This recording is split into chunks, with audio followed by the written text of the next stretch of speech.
Hi guys, we're Naked Security. I'm Alice and I'm joined by Dirk. Hello, folks. Today we're going to be talking all about the dark web because in recent years we've reported on some high-profile prosecutions, including Ross Ulbricht, who ran the very well-known Silk Road marketplace, which primarily sold illegal drugs on the dark web. I think he received 2 life sentences for running that site, which obviously raises some questions over the anonymity of the dark web. What is the dark web? And I want our listeners and viewers to really understand what we're talking about. So, Doug, just before we start, can you just explain what is the dark web? It's actually fairly simple. Now, in popular culture, the idea is it's dark because it's full of evil things and illegal stuff and bad things. So it's dark in the metaphorical sense. But the real idea of the dark web is it's a part of the regular internet, if you like, where even though you might know where a website is, even though you might know how to visit it because it's visible to you, when you go there, when the replies come back, that traffic between you and the site is kept in the dark. In other words, so anyone watching what you're doing doesn't have an illumination of who's visiting the site and whom the site is talking to. And that's important because it means, firstly, that you can't be easily identified as the visitor to the site. It also means that the location of the site can't easily be discovered, which makes it to identify it, take it down, maybe seize the disks and read the data that's on it. So the dark is not so much what's on there as the fact that it's not illuminated in the way that normal network traffic would be. Okay, so often when we hear the dark web being discussed, it's also the deep web is also talked about, which I believe is huge, and the dark web itself is actually quite small. Is that right? And what is the difference between the deep and dark web? Yes, I think there's a lot of confusion there. Is the deep web, which is sometimes called the invisible web, which implies that it's dark because there's no light on it. Generally, the deep web is just an umbrella term that means that huge part of the internet that never shows up in search engines. Not necessarily because people want to try and hide from search engines and be unnoticed, just because it's the part of websites that aren't important. So they might say to search engines, don't bother coming here. This is just a load of guff that people won't be interested in. Go to our product pages. Yes, we want those indexed. The rest of this stuff, search results, one-time pages, all of that stuff don't show up. So the deep web is just a general term for the parts of the web that never show up in search engines, primarily because there's no point in putting them there. Whereas the dark web is a part of the web in which search engines might be able to visit the site if they know where to look, but they won't be able to find out where it is or how it's operating. That's the idea. So it's easy to confuse the two, and it does lead to the misunderstanding by people that, wow, this dark web, it's dark because it's bad and it's absolutely huge. I think they're mixing up what's dark about the dark web, and they're mixing up the dark web and the deep web. So as you say, the dark web itself is actually surprisingly small, it seems. Right. So when we talk about the dark web, it's often about the anonymity and being able to access sites without being tracked, for example.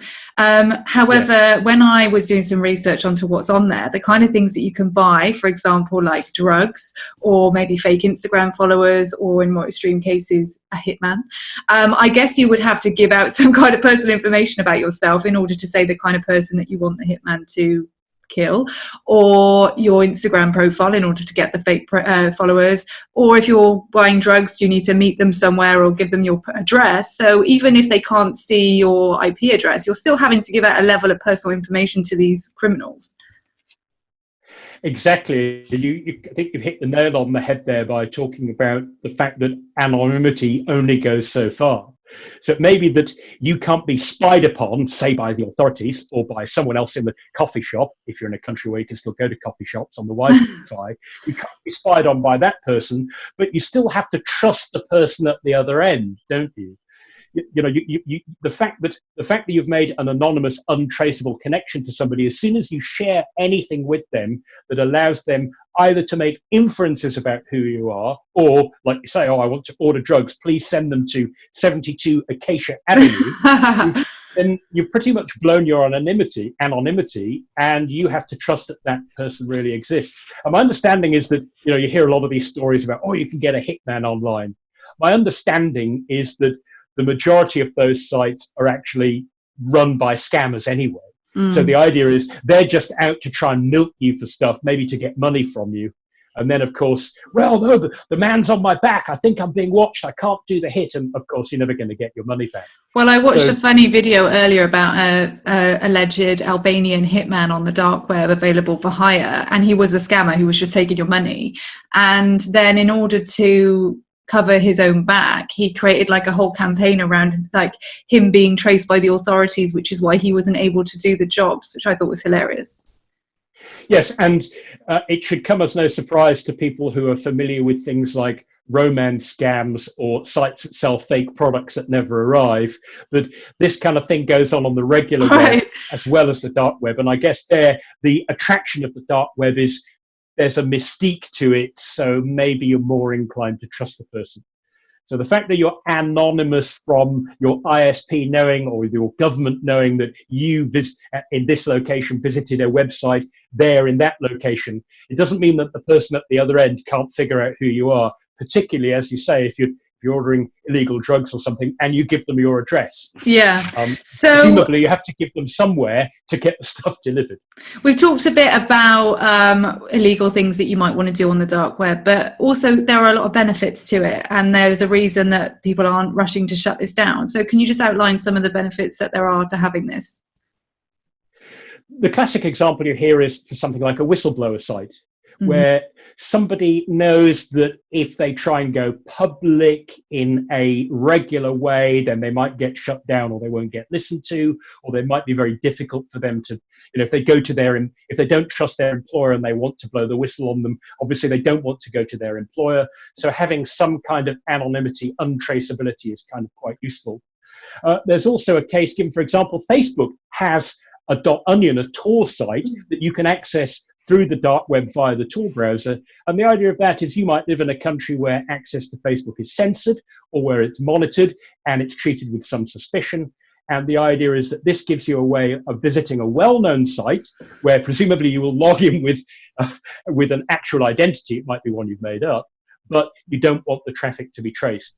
So, as I said at the beginning, the dark part of the dark web, obviously it does attract a lot of rogue operators and a lot of illegal stuff. Primarily it does seem drug sales. So there is a dark as in illegal angle to the dark web, but really it is dark in the sense of your traffic there and back being unilluminated rather than implicitly bad.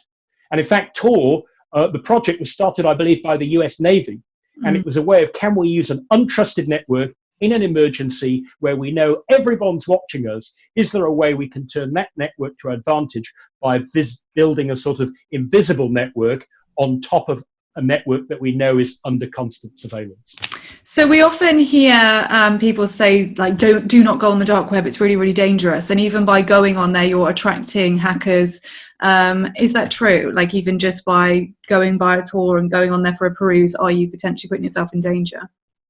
Yes, the idea, I download the Tor browser, as soon as I run it, the police are going to be around going, how dare you run the Tor browser?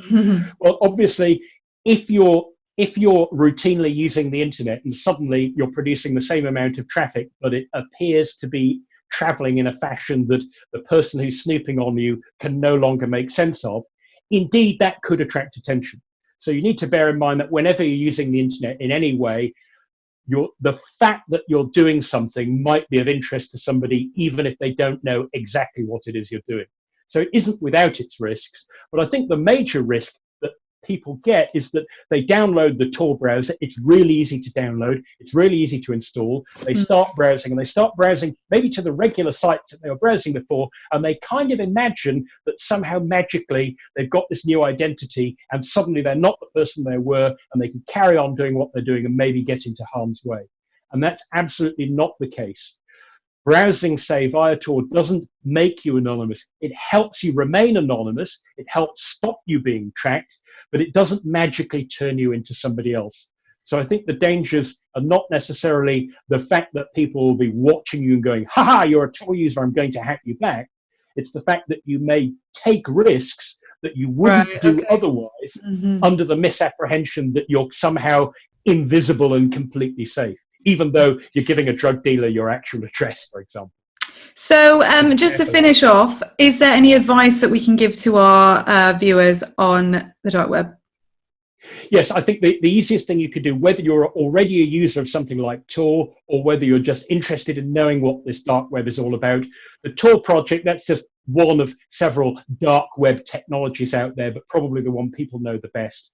The Tor project have some fantastic resources on their site that don't just explain what Tor is and what it can do for you in terms of privacy and anonymity, some clear warnings about how you can go on the dark web and actually be completely unanonymous and get yourself into unnecessary hot water. So my recommendation is go and read that stuff before you put yourself accidentally into harm's way.